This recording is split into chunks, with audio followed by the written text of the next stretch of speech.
এনএসআইয়ের তথ্যের ভিত্তিতে বরিশালের ডায়াগনস্টিক সেন্টারগুলোতে অভিযান পরিচালনা করছেন ভোক্তা সংরক্ষণ অধিদপ্তরের যারা কর্মকর্তা রয়েছেন এবং এনএসআইয়ের যারা সদস্য রয়েছেন তারাও এই মুহূর্তে উপস্থিত রয়েছেন। এই মুহূর্তে বরিশাল শেরেবাংলা মেডিকেল কলেজ হাসপাতালের ঠিক উল্টো পাশেই যে ডায়াগনস্টিক সেন্টারগুলো রয়েছে সেখানে অভিযানটি পরিচালনা করা হচ্ছে। এর আগে বরিশাল নগরীর জর্ডন রোড এলাকায় একটি ডায়াগনস্টিক ল্যাবে বিভিন্ন ধরনের অভিযোগ, বিশেষ করে যে টেস্ট কিটগুলো রয়েছে সেগুলো মেয়াদ উত্তীর্ণ পাওয়ার কারণে সেখানে কিন্তু অভিযান পরিচালনা করেছেন এবং সেখানে জরিমানাও করা হয়েছে। বিশেষ করে এখন পর্যন্ত ৩টি প্রতিষ্ঠানকে ৫৭,০০০ টাকা জরিমানা করা হয়েছে, বিশেষ করে টেস্ট কিট মেয়াদ উত্তীর্ণ থাকার কারণে। এছাড়া ফ্রিজে খাবারের সাথেই কিন্তু যে টেস্ট কিটগুলোর সংরক্ষণ করার অপরাধে, এছাড়া যে কাগজপত্রগুলো থাকা দরকার সেই কাগজপত্রগুলো কিন্তু সঠিকভাবে আসলে সংরক্ষণ করা হয়নি, যে কারণে কিন্তু ওই যে বিভিন্ন ধরনের অভিযোগের প্রেক্ষিতেই কিন্তু এই জরিমানাগুলো করা হয়েছে। এবং বরিশাল নগরীর এই মেডিকেল কলেজের উল্টো পাশে যে ডায়াগনস্টিক ল্যাবগুলো রয়েছে সেই ল্যাবগুলোতে কিন্তু প্রতিনিয়তই যারা রোগী আসে, বিশেষ করে গ্রাম থেকে দূর দূরান্ত থেকে যারা রোগীরা আসে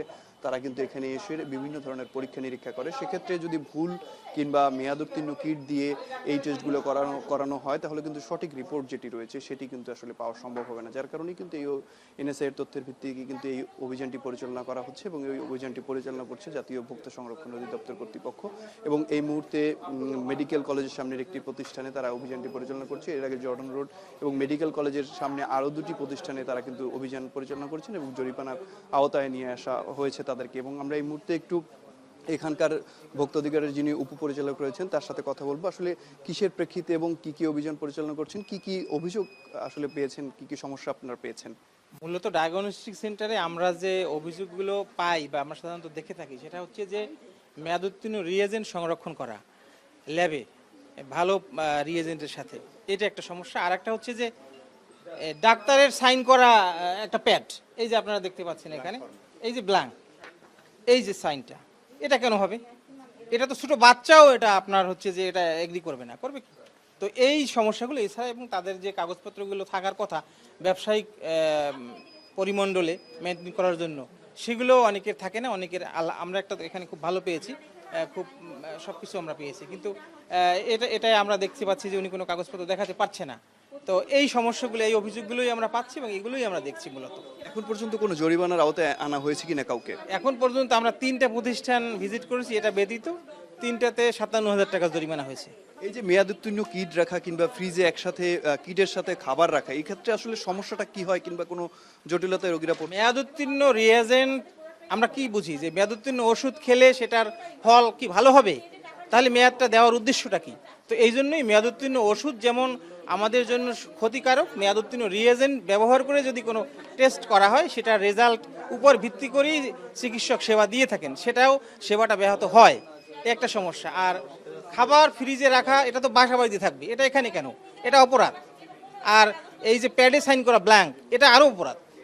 জি, ধন্যবাদ। আপনারা শুনছিলেন আসলে কি কারণে এখানে কোন অভিযোগের প্রেক্ষিতে তারা এই অভিযানটি পরিচালনা করছে এবং সে কারণেই কিন্তু আসলে বিভিন্ন ডায়াগনস্টিক ল্যাবগুলোতে কিন্তু তারা অভিযানটি পরিচালনা করছেন এবং বিভিন্ন ধরনের জরিমানার আওতায় আনা হচ্ছে এবং সতর্ক করা হচ্ছে। এবং এই মুহূর্তে যে ল্যাবটিতে তারা রয়েছে সেখানেও কিন্তু দেখা যাচ্ছে নানা ধরনের অভিযোগ রয়েছে। সেই অভিযোগের একটি হচ্ছে টেস্ট কিটে যে মেয়াদ সেটি না থাকার কারণ, এবং আরেকটি যে যথাযথ যে কাগজপত্র ডায়াগনস্টিক ল্যাব পরিচালনা করার জন্য দরকার হয় সেগুলোও কিন্তু এখানে সঠিকভাবে পাওয়া যায়নি, যার কারণে কিন্তু এই অভিযানটি তারা পরিচালনা করছেন এবং এখানেও কিন্তু একটি জরিমানার আওতায়ও তাদেরকে আনা হচ্ছে এবং পাশাপাশি সতর্ক করা হচ্ছে। এবং মেডিকেল কলেজের সামনে আরও বেশ কিছু ডায়াগনস্টিক ল্যাব রয়েছে, সেখানেও তারা অভিযানটি পরিচালনা করবে।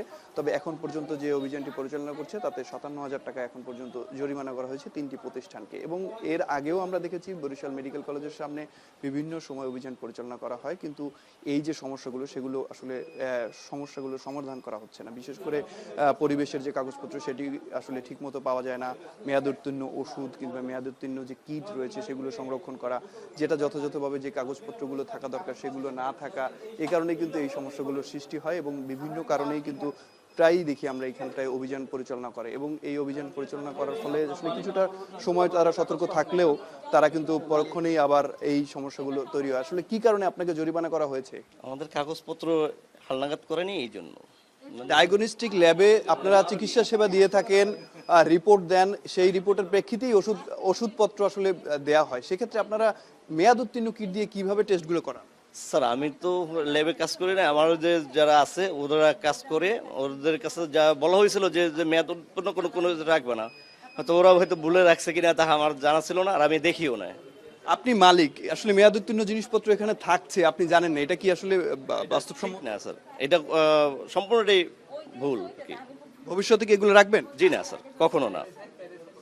জি, আমরা এই যে ডায়াগনস্টিক ল্যাবটি রয়েছে সেই মালিকের সাথে কথা বললাম, তিনিও আসলে তার ভুল স্বীকার করেছেন এবং তিনি বলছেন যে আসলে তার জানা ছিল না। আসলে এই ঘটনা কিন্তু বরিশালের যে মেডিকেল কলেজের সামনের যে ল্যাবগুলো রয়েছে প্রায় ল্যাবেই আসলে দেখা যাচ্ছে এই সমস্যাগুলো হচ্ছে কিংবা এই যে ঘটনাগুলো ঘটছে, যার কারণে আসলে এই অভিযানটি পরিচালনা করা হচ্ছে এবং তারা বলছেন যে ভবিষ্যতেও এই যে অভিযান সেটি অব্যাহত থাকবে এবং ভবিষ্যতে যাতে কোনো ধরনের এই ঘটনা আসলে না ঘটে সে কারণে কিন্তু তারা অভিযানটি পরিচালনা করছেন এবং পাশাপাশি সতর্কতামূলক যে কথাবার্তা সেগুলোও বলছেন যাতে এই জিনিসপত্রগুলো তারা সঠিকভাবে প্রয়োগ করে কিংবা ব্যবহার করে এবং এই যে মেয়াদোত্তীর্ণ যে কিটগুলো রয়েছে সেগুলো আর ব্যবহার না করে এবং এই অভিযানটি আগামীতে অব্যাহত থাকবে যাতে জনসাধারণ আসলে তাদের যে রিপোর্টগুলো সেগুলো সঠিকভাবে পায় এবং তাদের চিকিৎসা সেবায় যাতে কোনো ধরনের ভুল না হয় সে কারণে কিন্তু এই অভিযানটি আগামীতেও পরিচালনা থাকবে বলে জানিয়েছেন এখানকার যারা অভিযান পরিচালনা করছেন সেই তারা।